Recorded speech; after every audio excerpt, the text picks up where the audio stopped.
em que o cliente coloca um pedido na organização, ou seja, quando ele estabelece o contato através de um pedido, e essa informação percorre, se repercute pela cadeia logística toda, num fluxo contínuo e permanente bidirecional. Um segundo fluxo que está claro nesse conceito é o fluxo físico, ou seja, o material que leva desde a origem até o cliente, passando pelas várias etapas onde os materiais vão sendo transformados até ficar aquele produto acabado que o cliente deseja. Isto implica também que existe um terceiro fluxo nesse processo, que é um fluxo financeiro, ou seja, é o dinheiro que, se eu mando um produto num sentido, tem que vir o pagamento desse produto no outro sentido. Então, o que a gente encontra? Nós temos, dentro deste conceito de logística, e esses fluxos, eles imaginam dois ambientes operacionais onde a logística acontece. Um ambiente interno, dentro da organização, que começa exatamente no momento em que eu recebo as matérias-primas, os materiais auxiliares, que eu vou movimentar ao longo da organização, transformando eles em produtos acabados.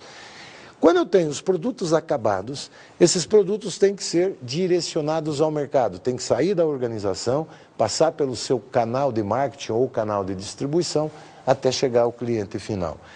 Tenho também um fluxo externo, dentro do ambiente externo, que começa no produtor, no fornecedor, até chegar no cliente.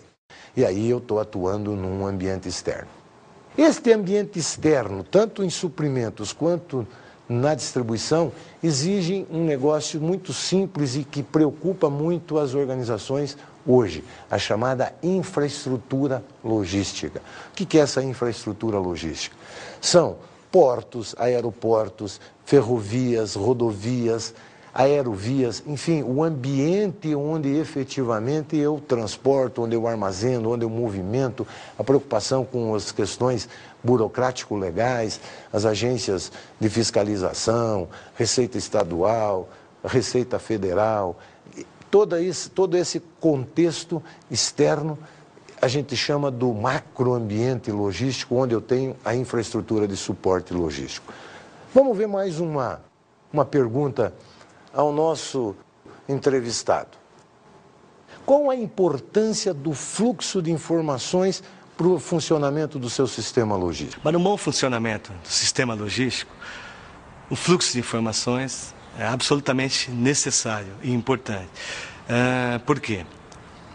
Considerando que qualquer empresa parceira de um cliente que executa ou opera as atividades de armazenagem e distribuição, ela seria uma extensão da empresa.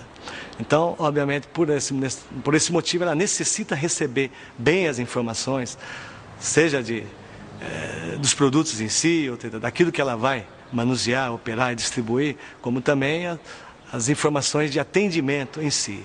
Então, para que se tenha esse rigor nos controles, para que se tenha as quantidades sempre bem definidas, o material bem guardado, ou seja, não haja desvios, né, nessas operações, ou seja, com relação aos produtos em si, ou seja, não haja diferenças de inventário, que nós chamamos de uma operação logística, né?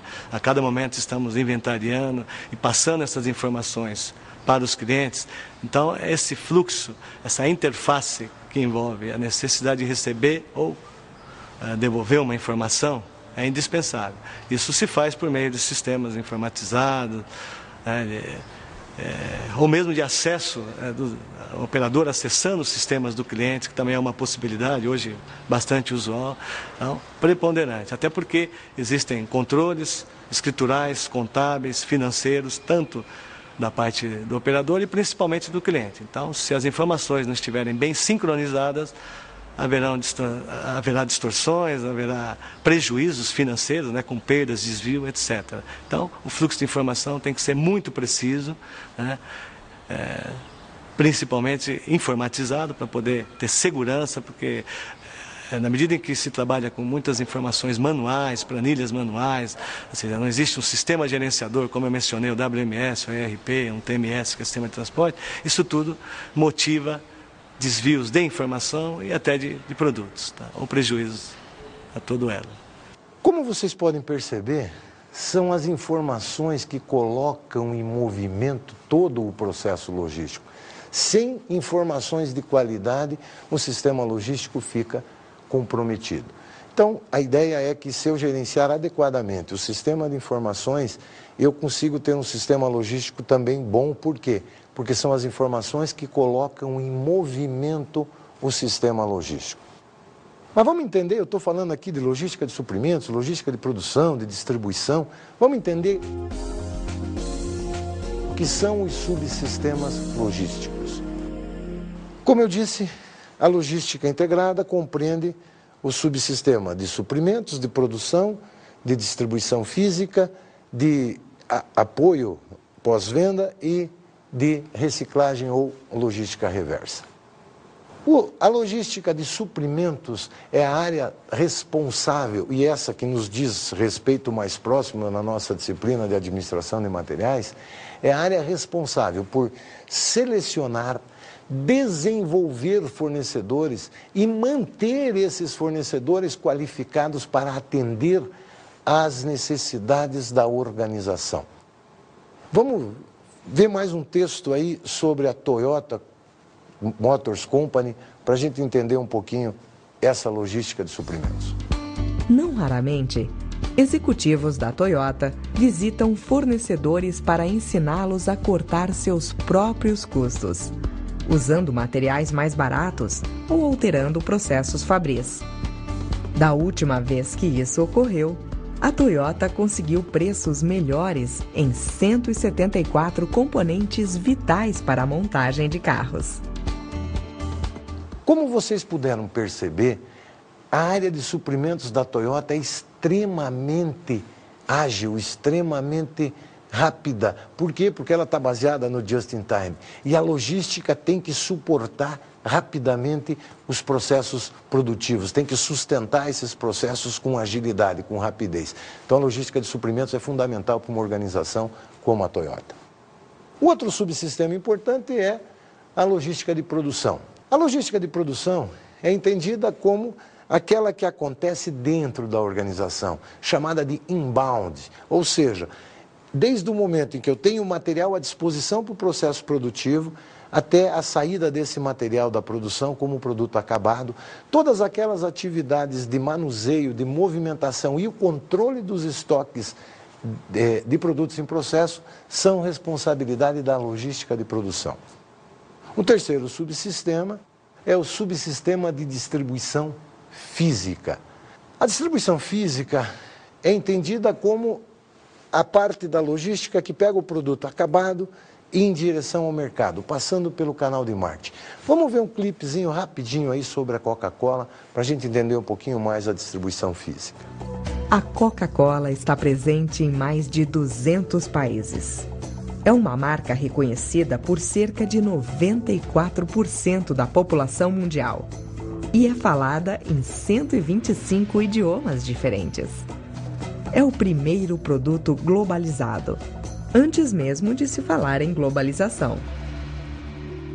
Como vocês podem perceber por este vídeo aí, que vocês viram esse clipe da Coca-Cola, imagina uma empresa como a Coca-Cola, que tem que ter o seu produto disponível em milhares, centenas de milhares de pontos de venda mundo afora.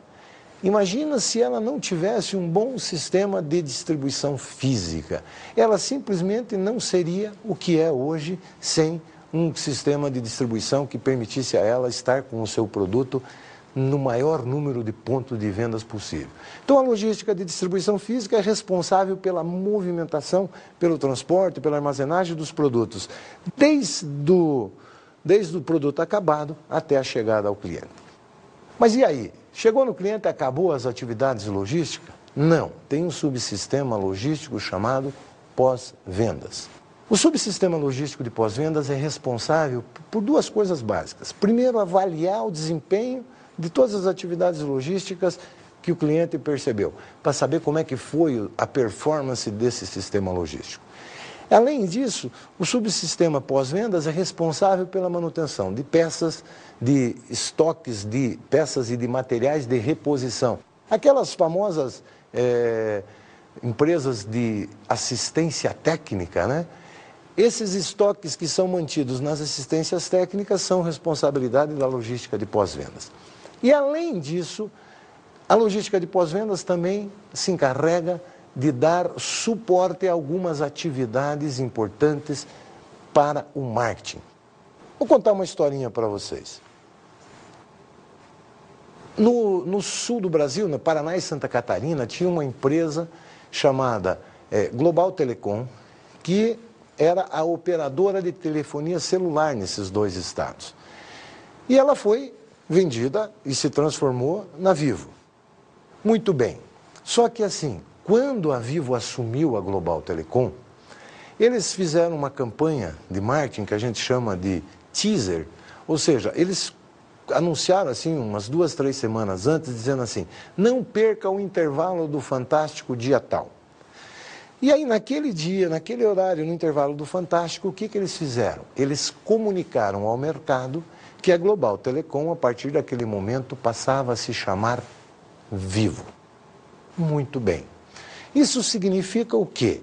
Houve uma mudança de marca, consequentemente eu tive que mudar todos os recursos de comunicação da empresa com os clientes. Esta empresa Global Telecom tinha centenas de postos de venda, de revendas instaladas dentro dos estados do Paraná e de Santa Catarina, em cidades distantes, 200, 300, 800, 1.000 quilômetros de distância da sede que era em Curitiba. Então o que aconteceu? No sábado, as empresas fecharam as suas portas com uma logomarca instalada lá chamada Global Telecom, com material promocional chamado Global Telecom. E na segunda-feira elas tiveram que abrir sob uma nova marca Vivo, com material promocional, com fachada, luminosa.